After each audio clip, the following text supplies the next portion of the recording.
Hello दोस्तों, इस video में आपका स्वागत है। तो इस वीडियो में हम करंट इलेक्ट्रिसिटी के बारे में पढ़ेंगे, ठीक है। क्योंकि इसके पहले वीडियो में हम पढ़े थे, 2 लेक्चर लिए थे, उसमें थोड़ी सी डिसकंटिन्यूटी की वजह से आज से कंटिन्यूटी मेंटेन करेंगे और एक बार फिर से ओवरव्यू ले लेते हैं। जो हमने पढ़ा है उसको फिर से देख लेते हैं, ठीक है। तो हमारे पास जो टॉपिक है current electricity,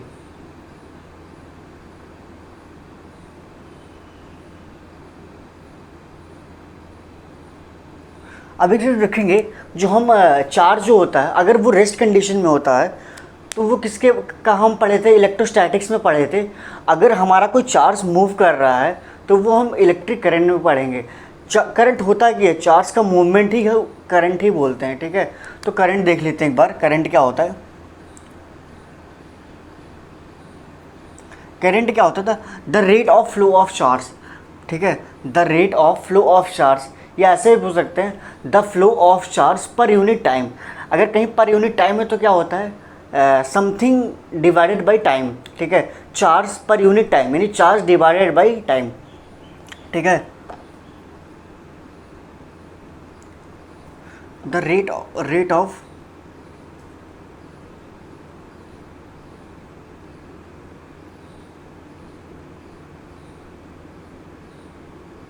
the rate of flow of charge, ठीक है।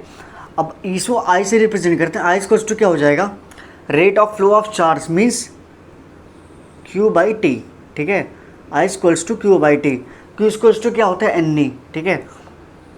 इसको ऐसा भी कह सकते हैं, I equals to N E upon T. 1 upon T क्या होता है, 1 अपॉन टी किसके इक्वल होता है, फ्रीक्वेंसी के इक्वल होता है। यानी इसको हम ऐसे भी लिख सकते हैं, एन एफ ई। अगर कुछ इसके बारे में देख लें, नोट्स में देख लेते हैं, ठीक है। तो जो इसकी एसआई यूनिट होती है वो एम्पेयर होती है। इसकी एसआई यूनिट ये भी होती है, कूलाम का चार्ज क्या होता है, कूलाम अपॉन टाइम क्या होता है, सेकेंड, यानी कूलाम पर सेकेंड, ठीक है। ये हो गया।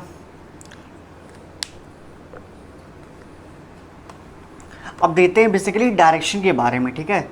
इस वीडियो में जितना भी हम पीछे 2 लेक्चर में डिस्कस किए थे, इस वीडियो में हम कवर कर लेंगे, ठीक है। और इसके पहले वाले लेक्चर में हम colour coding of A carbon register के बारे में किए थे, तो उससे कुछ क्वेश्चन कर लेते हैं, ठीक है। तो जो अब जो आता है डायरेक्शन, बेसिकली डायरेक्शन, कहीं भी हमारे पास कंडक्टर्स है, इसमें पॉजिटिव है चार्ज प्रेजेंट है, ठीक है। पॉजिटिव चार्ज प्रेजेंट है, तो अगर इसका मूवमेंट इस डायरेक्शन में होगा तो करंट की भी डायरेक्शन सेम डायरेक्शन होगी। मींस अगर हमारा पॉजिटिव चार्ज किसी डायरेक्शन में मूव करेगा तो उसी डायरेक्शन में क्या हमारा चार्ज भी मूव करेगा, ठीक है। उसी डायरेक्शन में हमारा चार्ज कर रहा हूँ, उसी डायरेक्शन में हमारा इलेक्ट्रिक करंट भी मूव करेगा। मींस अगर हमारे पास कोई कंडक्टर है और इसमें क्या नेगेटिव चार्ज प्रेजेंट है, ठीक है, नेगेटिव चार्ज प्रेजेंट है। अगर ये नेगेटिव चार्ज मूव कर रहा है इधर, तो जो इलेक्ट्रिक करंट होगा उसके अपोजिट डायरेक्शन में मूव करेगा, ठीक है। अगर कहीं भी नेगेटिव चार्ज है, ठीक है, अगर नेगेटिव चार्ज कहीं मूव कर रहे हैं तो उसके अपोजिट डायरेक्शन में इलेक्ट्रिक करंट मूव करेगा। अब देखते हैं करंट डेंसिटी के बारे में, ठीक है।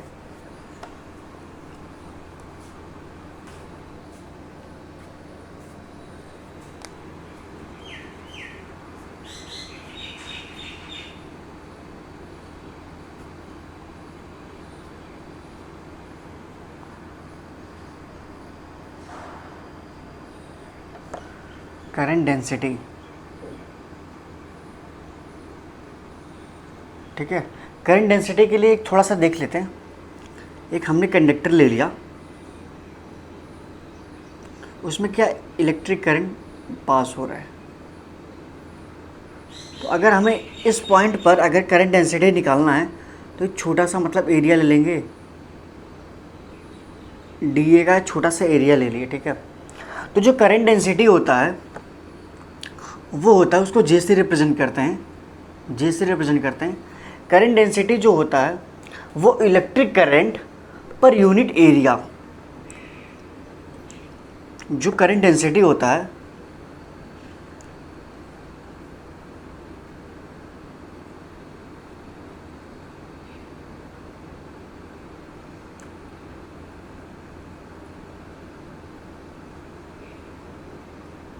Electric current per unit area, और ये नॉर्मल से, ठीक है, मतलब नॉर्मल कह रहा हूँ, इसका जो नॉर्मल होगा इस सरफेस का छोटा सा जो लिए हैं, नॉर्मल से इनके बीच में एंगल, ठीक है, वो भी देखते हैं।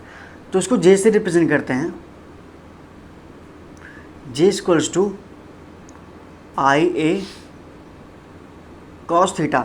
यहाँ कॉस कितना है, इसका नॉर्मल ले लेंगे, वो भी इसी डायरेक्शन में आएगा, और इलेक्ट्रिक करंट भी उसी डायरेक्शन में है, तो कॉस की वैल्यू क्या हो जाएगी, ज़ीरो हो जाएगी, ठीक है। कॉस ज़ीरो की वैल्यू 1, तो जे इक्वल्स टू आई ए, ठीक है। अगर ये कहीं भी अगर थोड़ा मतलब इंक्लाइन पे रखा रहेगा, मीन्स अगर मान लेते हैं ये जो हमारा एरिया है ऐसे बन रहा है, ठीक है, मतलब ये सिलेंडर ही चेंज है, ठीक है, और ये एरिया मतलब इसका नॉर्मल वेक्टर ये है, और थीटा फॉर्म हो रहा है कॉस थीटा।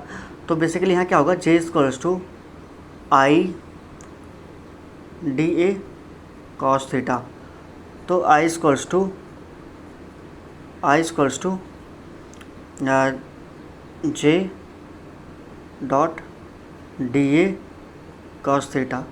तो I equals to J dot D A vector हो जाएगा, ठीक है।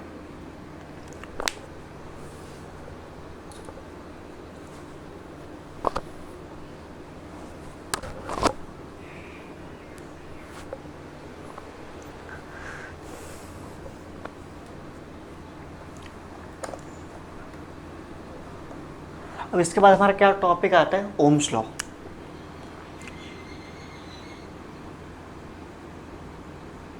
ओम्स लॉ, ठीक है, इसको भी देख लेते हैं। अगर हमारे पास एक वायर है, इसका रेजिस्टेंस आर है, ठीक है, हमारे पास एक वायर है जिसका रेजिस्टेंस कितना है, आर है, और उसमें करंट फ्लो हो रहा है आई, ठीक है। अब दोनों वायर के जो बीच में जो पोटेंशियल होगा, इस एंड पे जो पोटेंशियल होगा, मान लेते हैं पॉइंट ए है, ये पॉइंट बी है। अब इन दोनों पॉइंट के बीच में जो पोटेंशियल होगा, हम सपोज करते हैं वो जो पोटेंशियल होगा या वोल्टेज जो होगा वो वी है, ठीक है। तो ओम्स लॉ क्या कहता है, अगर हम वोल्टेज को इंक्रीज़ करेंगे तो करंट भी हमारे पास क्या होगा, इंक्रीज़ होगा। मींस अगर हम करंट को इंक्रीज़ करेंगे, ठीक है, तो दोनों पॉइंट्स के बीच में पोटेंशियल भी इंक्रीज़ होगा, ठीक। तो V डायरेक्टली प्रोपोर्शनल हो क्या होता है, I होता है। तो V equals to I R. R क्या है, रेजिस्टेंस है, ठीक है। आर बेसिकली क्या है, रेजिस्टेंस है। अभी प्रोपोर्शनैलिटी कांस्टेंट भी है, एक ग्राफ देख देते हैं आई एंड वी के बीच में, वी और आई के बीच में ग्राफ कैसा होगा, वो लीनियर होगा, क्योंकि जितना हम वी इंक्रीज़ करेंगे उतना हमारे पास क्या, करंट इंक्रीज़ होगा, ठीक है। अब यहाँ एक चीज़ और देखेंगे, रेजिस्टेंस क्या होता है। बेसिकली रेजिस्टेंस जो होता है वो करंट को फ्लो करने में, मतलब जो रेजिस्टेंस होता है वो किसी भी कंडक्टर्स में करंट को सोचता नहीं है फ्लो होने के लिए, सोचता बस मेरा राज चलेगा, ठीक है। तो यहाँ पर अगर आर इक्वल्स टू क्या हो जाएगा, आर अगर रेजिस्टेंस देखें थोड़ा, रेजिस्टेंस जो रिलेशन जो होता है ये आई इक्वल्स टू 1/r का होता है। जितना ज़्यादा करंट बढ़ाएंगे रेजिस्टेंस उतना ज़्यादा कम हो जाएगा, मीन्स जितना ज़्यादा रेजिस्टेंस इंक्रीज करेंगे करंट उतना ज़्यादा कम हो जाएगा, ठीक। अब बात करते हैं रेजिस्टेंस किस फैक्टर पे डिपेंड करता है। तो पहला जो फैक्टर होता है वो लेंथ ऑफ कंडक्टर,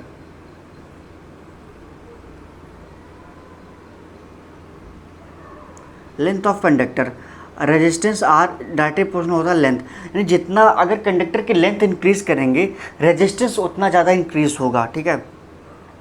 दूसरा इक्वेशन फर्स्ट मान लेते हैं, एरिया।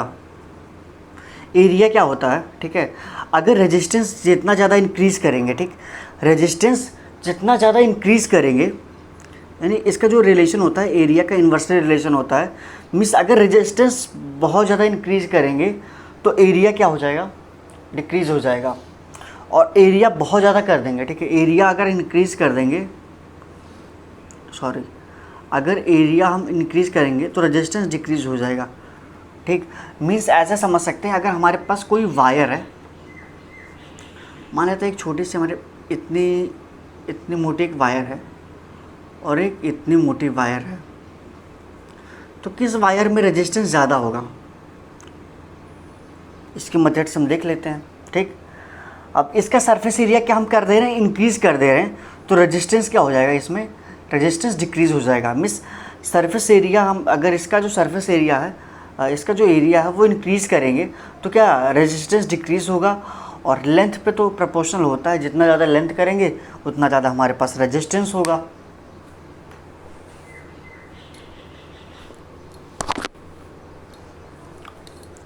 ठीक है, अब दोनों इक्वेशन को आपस में कंबाइन करेंगे, ये भी इक्वेशन सेकंड ले लेते हैं, दोनों इक्वेशन को कंबाइन करेंगे तो R directly proportional L by A. ठीक है, यानी R equals to rho L by A. Rho क्या है, रजिस्टिविटी है। ठीक है, ये डिपेंड करता है किस पे, ना शेप पे डिपेंड करता है, ना साइज़ पे डिपेंड करता है, ना किसी भी फिजिकल प्रॉपर्टीज़ पे डिपेंड करता है, मींस ना प्रेशर पे ना फिर टेम्परेचर पे। बेसिकली ये जो रजिस्टिविटी है ये डिपेंड करता है nature of the material, means जो ये मटेरियल है, ठीक है, जो कंडक्टर का जो मटेरियल है वो किससे बना हुआ है, इसी से ये बेसिकली जो रजिस्टिविटी इसी पे ही डिपेंड करता है कि जो हमारे कंडक्टर का जो हमारा कंडक्टर है वो किस मटेरियल से बना हुआ है, ये मटेरियल ऑफ द कंडक्टर पे डिपेंड करता है। तो सबसे पहले डिपेंड की बात कर लें।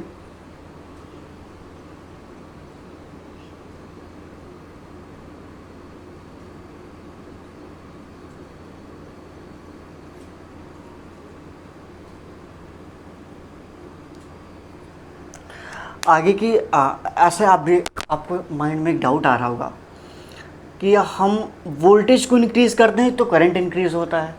ठीक है, तो हमारे घरों में क्यों जब सप्लाई आती है तो क्यों वोल्टेज को हम करते हैं 11,000 वोल्टेज, क्यों नहीं कर सकते 100 एम्पीयर की करंट आ रही है, इसके पीछे रीज़न है। ठीक है, उसको रीज़न आगे नेक्स्ट लेक्चर में जो भी जब हीट वाला जो कॉन्सेप्ट चलेगा कि कौन से अगर हमारे पास बल्ब हैं सीरीज में जुड़े हैं तो कौन सा तेज़ जलेगा कौन सा फ्यूज होगा, तो उसमें जब हीट का कॉन्सेप्ट लेंगे तो यहाँ बताएंगे कि अगर करंट को इंक्रीज़ करेंगे तो हीट लॉस ज़्यादा होगा, इस वजह से हम यहाँ पर पोटेंशियल को इंक्रीज़ करते हैं। ठीक है, तो वो आगे जो लेक्चर आएगी उसमें वो होगा। ठीक है,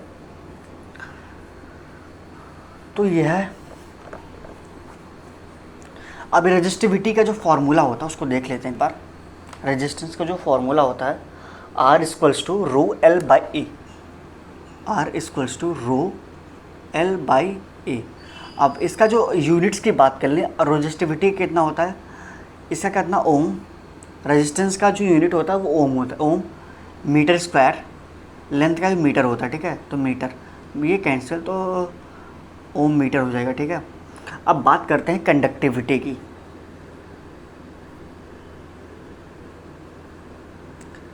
कंडक्टिविटी होता क्या है, इसको हम जी से रिप्रेजेंट करते हैं। कंडक्टिविटी जो होता है वो रेसिप्रोकल किसका होता है, कंडक्टेंस पहले देख लेते हैं। ये तो कंडक्टिविटी रेजिस्टिविटी का रेसिप्रोकल होता है, इसके बाद देखेंगे। ठीक है, अब हम देखेंगे कंडक्टेंस। कंडक्टेंस क्या होता है, बेसिकली जो कंडक्टेंस जी होता है वो रेसिप्रोकल होता है रेजिस्टेंस के। ठीक है, मीन्स हम क्या करते हैं कि रेजिस्टेंस जितना ज़्यादा इंक्रीज़ करेंगे, ठीक है, रेजिस्टेंस जितना ज़्यादा इंक्रीज़ करेंगे हमारा जो करंट क्या होता है उतना ज़्यादा डिक्रीज़ होगा। बेसिकली ये करंट को फ्लो करने में हेल्प करता है। ठीक है, कंडक्टेंस जो होता है वो करंट को फ्लो करने में हेल्प करता है। ठीक, अब कंडक्टिविटी देख लेते हैं। कंडक्टिविटी जो होता है उसको सिग्मा से रिप्रेजेंट करते हैं, सिग्मा इक्वल्स टू 1 रेजिस्टिविटी। तो इसका जो यूनिट होता है ओम मीटर होता है, तो उसका जो यूनिट हो जाएगा वो ohm inverse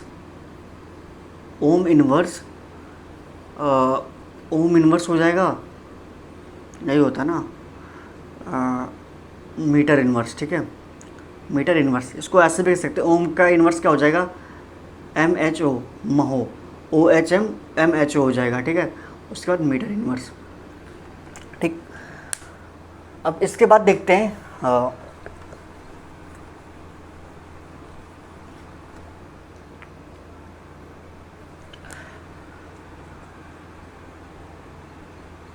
colour code of A carbon register.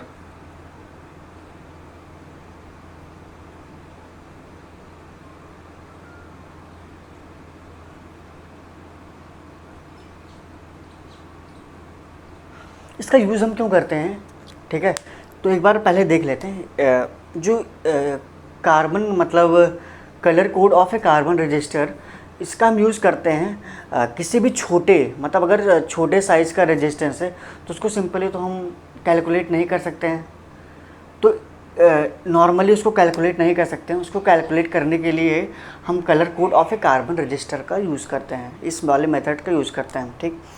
तो सबसे पहले आपको ये बताना चाहते हैं कि जो इसका जो रेजिस्टेंस होता है वो बहुत हाई होता है, ठीक है।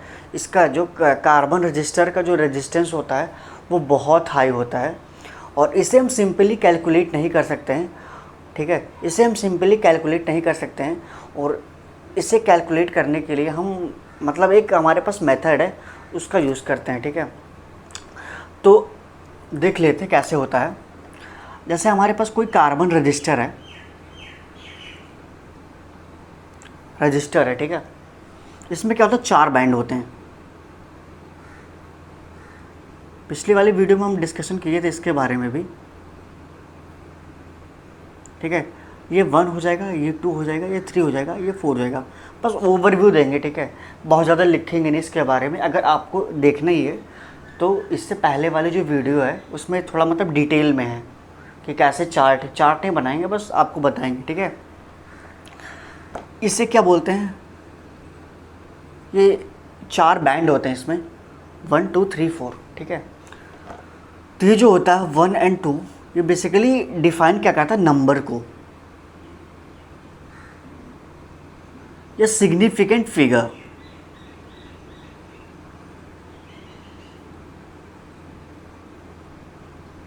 Significant figure. थर्ड किसे रिप्रेजेंट करता है, मल्टीप्लायर।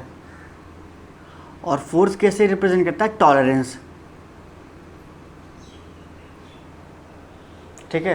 फोर्थ कैसे रिप्रेजेंट करता है, टॉलरेंस, ठीक है। तो हम चार्ट देखते हैं, एक उसका फॉर्मूला क्या था, BB Roy great Britain very good wife, BBROY, ठीक है। BB Roy great Britain very good wife. Black जो 3 बार B है तो उसको आपको लिख के बता देता हूँ। ये B जो रिप्रेजेंट करता है वो black, brown, red, orange, yellow, green, blue, violet, grey, white, ठीक है। तो चार्ट को भी बना देंगे। चलो एक आध क्वेश्चन करके फिर देख लेंगे, ठीक है, एक आध क्वेश्चन कर लेंगे इसकी हेल्प से। तो जैसे हमारे पास एक रजिस्टर है, ठीक है, एक हमारे पास रजिस्टर है, 4 बैंड दिए हुए, ठीक है, 2 3 4, ठीक। ये क्या है, कौन से कलर का है, ये मान लेते हैं रेड कलर का है, ये ब्राउन,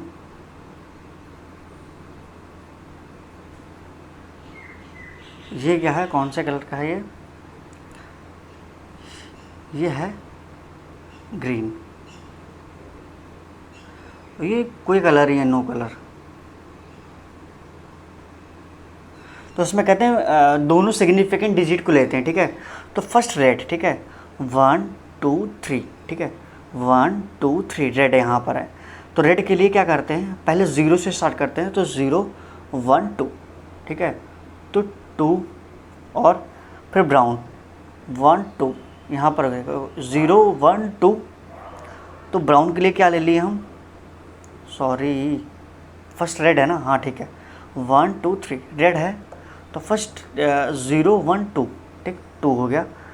क्योंकि यहाँ पर जो ब्लैक पे होता है वो ज़ीरो होता है, और जो मतलब मल्टीप्लायर होता है, यानी ऑर्डर ऑफ मैग्नीट्यूड होता है, यहाँ पर 10⁻0 होता है, ठीक है।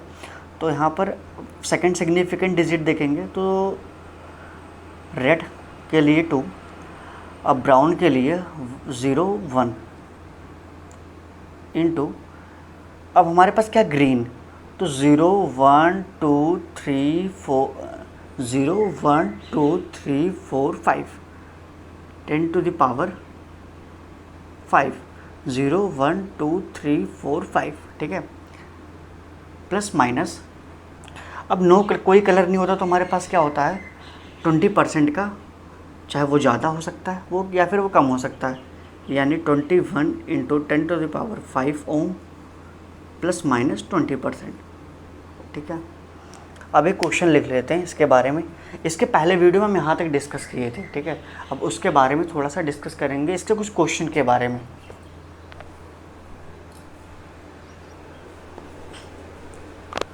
तो हम एक क्वेश्चन देख लेते हैं, ठीक है। A wire 10 ohm resistance is stretch to thrice is original length, what will the new resistivity and resistance, ठीक है। लेट सपोज करते हैं हमारे पास कोई वायर है, उसको स्ट्रेच किए, मीन्स उसको खींचे, ठीक है, और उसको खींच के उसके ओरिजिनल लेंथ से कितना कर दिया, उसका लेंथ थ्राइस मीन्स 3 टाइम, तो उसका रेजिस्टिविटी, उसके मतलब resistivity and resistance find out करना है।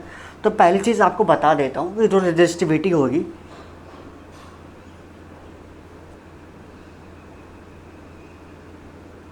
ये सेम होगी। अब सेम कैसे होगी, आपके मन में डाउट ये भी आ रहा होगा, रेजिस्टिविटी सेम कैसे हो जाएगी। रेजिस्टिविटी भैया डिपेंड किस पे करती है, रेजिस्टिविटी जो है वो डिपेंड करती है किसी भी, ठीक है, किसी भी मटेरियल का, किसी भी मटेरियल कौन से, मतलब कोई भी कंडक्टर्स कौन से मटेरियल का है, बेसिकली जो रेजिस्टिविटी होती है वो मटेरियल पे डिपेंड करती है, ठीक है। अब स्ट्रेच करेंगे तो उसके मटेरियल में तो कुछ चेंज होगा नहीं, अब उसको उस पर डिपेंड नहीं करता कि साइज एंड शेप और फिजिकल प्रॉपर्टीज़ पे डिपेंड नहीं करता, बस नेचर ऑफ मटेरियल पे डिपेंड करता है।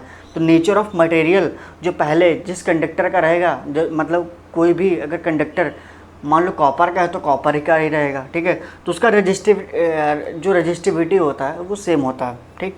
अब रेजिस्टेंस देख लेते हैं। रेजिस्टेंस देखने के लिए पहले बात करें, जब कोई वायर है, ठीक है, लेट सपोज ये वायर है, ठीक, अब इसको स्ट्रेच करके यहाँ लंबा सा कर दिया और पतला कर दिया, ठीक है, तो इसका वॉल्यूम तो सेम रहेगा। तो वॉल्यूम सेम रहेगा तो वॉल्यूम कैसे निकालते हैं, एरिया इंटू लेंथ, फर्स्ट का वॉल्यूम इक्वल्स टू सेकेंड का मान लेते हैं ए डैश इंटू एल डैश, इसको ऐसे करते हैं, वॉल्यूम जो फर्स्ट का होगा वही वॉल्यूम सेकेंड का भी होगा, ठीक। अब यहाँ एक चीज़ देखेंगे सॉरी, अब ए यहाँ आएगा, ए अपॉन ए डैश यहाँ ले, इसके नीचे ले आए, तो एल डैश अपॉन एल। हमारा जो जब स्ट्रेच करेंगे तो जो लेंथ आएगा वो कितने 3 टाइम आ जाएगा, तो 3L अपॉन एल मीन्स 3/1, ठीक है। हमें R1 की वैल्यू कितनी दी हुई है, यहाँ लिख लेते हैं। R1 की वैल्यू हमें दी हुई है 10 ओम, हमें R2 की वैल्यू फाइंड आउट करना, ठीक है। R1 की वैल्यू 10 ओम रखती हुई है और R2 की वैल्यू हमें फाइंड आउट करनी है। तो पहली बात करें, जब डिवाइड करेंगे R डैश इक्वल्स टू क्या हो जाएगा, रो L dash upon A dash, ठीक है। जो नई वाली रेजिस्टेंस आएगा, मान लेते हैं उसका जो फॉर्मूला होगा, रो रेजिस्टिविटी मतलब रो की वैल्यू तो सेम हो क्योंकि मटेरियल तो वही है, L dash upon A dash, ठीक है। डिवाइड करेंगे R row L by A, ठीक है, इससे ये कैंसिल हो जाएगा, और L dash upon A dash, ये इसके साथ, ये इसके साथ, ठीक है, ये इसके साथ, इनटू ए अपॉन एल, ठीक है। अब ए को यहाँ पोजीशन चेंज कर देना, ठीक है, चीज़ तो सेम है, A upon A dash equals to L dash upon A upon A dash multiply हो रहा है, ठीक है, ए अपॉन ए डैश और एल डैश अपॉन एल की वैल्यू कितनी है 3/1 की, ठीक है। तो ये 3/1 यहाँ हो जाएगा इंटू 3/1 यहाँ हो जाएगा, ठीक है। तो R dash equals to R into R, ये मल्टीप्लाई जब करेंगे आर इंटू 9, ठीक। तो रेजिस्टेंस की वैल्यू कितनी दी हुई है, आर की वैल्यू, ठीक है, आर की वैल्यू कितनी दी हुई है 10 इंटू 9। तो फाइनली जो रेजिस्टेंस की वैल्यू आएगी वो 90 ओम आएगी, ठीक है। तो जो नया अगर वायर को स्ट्रेच करेंगे तो उसका जो रेजिस्टेंस होगा वो 90 ओम आएगा, ठीक है। तो फाइनली देते थे इस टाइप का जो क्वेश्चन होता है बोर्ड में बहुत बार पूछा जाता है, तो आप इन सब क्वेश्चन पे एक बार प्रैक्टिस कर लेना, क्योंकि मैंने मतलब मेरे भी एग्ज़ाम में ये वाला क्वेश्चन इस टाइप से क्वेश्चन एक आया हुआ था 2 मार्क्स में, ठीक। तो फिलहाल इस वीडियो में इतना ही। जो नेक्स्ट वीडियो आएगी, ठीक है, उसमें हम ड्रिफ्ट वेलोसिटी के बारे में या ड्रिफ्ट वेलोसिटी और करंट के बीच में जो रिलेशन है डेरिवेशन के बारे में डिस्कस करेंगे। तो अगर इस वीडियो मतलब अगर वीडियो आपको पसंद आई हो तो वीडियो को लाइक एंड चैनल को सब्सक्राइब कर सकते हैं। Thank you so much.